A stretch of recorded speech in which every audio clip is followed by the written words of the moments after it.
Thanks for joining us. I'm Philip Coleman. Lynn Brooks is on assignment. Topping the news, 5 days and counting until the Crimson Tide takes on the Fighting Irish in Miami for their 15th national championship. And fans are showing their crimson pride as they cheer the Tide on from T-Town. More now in tonight's top story. Alabama headed to Miami this afternoon around 2 o'clock. The team took 4 buses to the Tuscaloosa Regional Airport, where they boarded 2 planes for the trip to Miami. The Tide was greeted by around 100 Bama fans who turned out to show their support. People of all ages braved the chilly temperatures to see the team as they took their flight to 15. Another group of fine champions. They're prepared to go down there and take Notre Dame on. It's a great story tradition between us and Bear and Ara Parsegan and now Nick Saban and Coach Kelly, and so I think we're going to go down there and take the championship and bring another crystal ball back. And speaking of Florida, your home team has big plans for all your Crimson Tide fever. You don't have to leave the comfort of your home to get a taste of Miami. WVUA's home team has it all covered for you. That's because the Crimson Tide isn't the only one heading to Miami. Members of your home team hit the road also. For the next 5 days, WVUA will have a mobile news team in Florida bringing you all the action. The Road to 15 special BCS National Championship coverage begins tomorrow.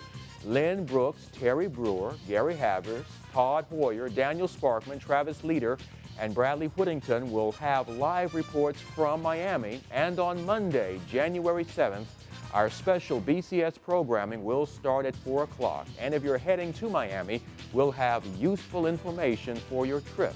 And if you'll be watching the festivities from your home, we'll bring you a taste of that local Miami flavor. All the fun starts this Thursday night right here on WVUA, Alabama's home team.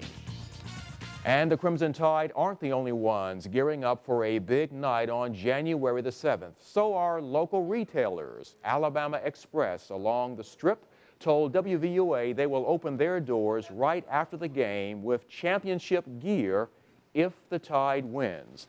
Now, the organizers say they will have boxes ready to open and put out on the shelves for the fans as soon as the final score comes in.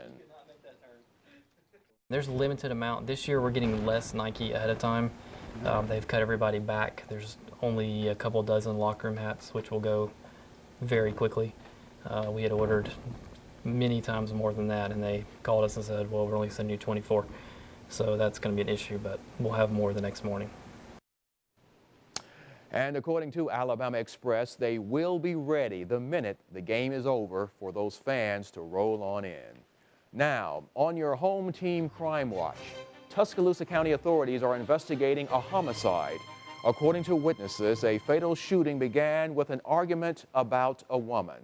According to Tuscaloosa Metro Homicide Captain Lloyd Baker, around 10 o'clock Monday night, New Year's Eve, authorities were called to a home on Highway 216 near the 20,100 block.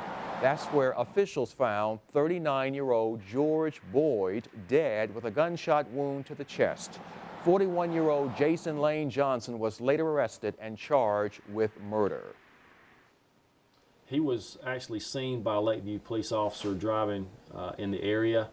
He, along with a sheriff's deputy, stopped him on a traffic stop and took him into custody there.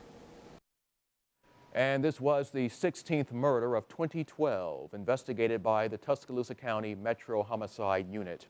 Authorities are also investigating a New Year's Eve stabbing. 66-year-old Larry Travis has been charged with assault. In connection with that case, Captain Baker says this happened Monday night around 8 o'clock at the YMCA in Tuscaloosa. Travis is accused of stabbing a man who allegedly hit him with a towel. The 38-year-old victim was taken to DCH Regional Medical Center and is being treated for a collapsed lung. And authorities are still looking for answers in a fatal shooting near a Tuscaloosa club. This happened early Sunday morning near Club Secret on the 3200 block of 10th Street. According to Captain Lloyd Baker with Tuscaloosa Metro Homicide, the victim was 18-year-old LeBaron Rice. Captain Baker says police are investigating whether or not this shooting could be in retaliation for one that happened last month. And New Year's began on a very big and very positive note for one local family. They gained a new member. The Curry family welcomed Caitlin at 2:38 a.m. at Northport's DCH Hospital. Baby Caitlin weighed in at 6 pounds and 13 ounces. Mother Ashley says that her new baby is happy and healthy, and she says that she was surprised that Caitlin was the first New Year's baby locally. I'm very surprised because actually I didn't think because of the time that she was born. So I'm thinking someone else beat me, but we were the first.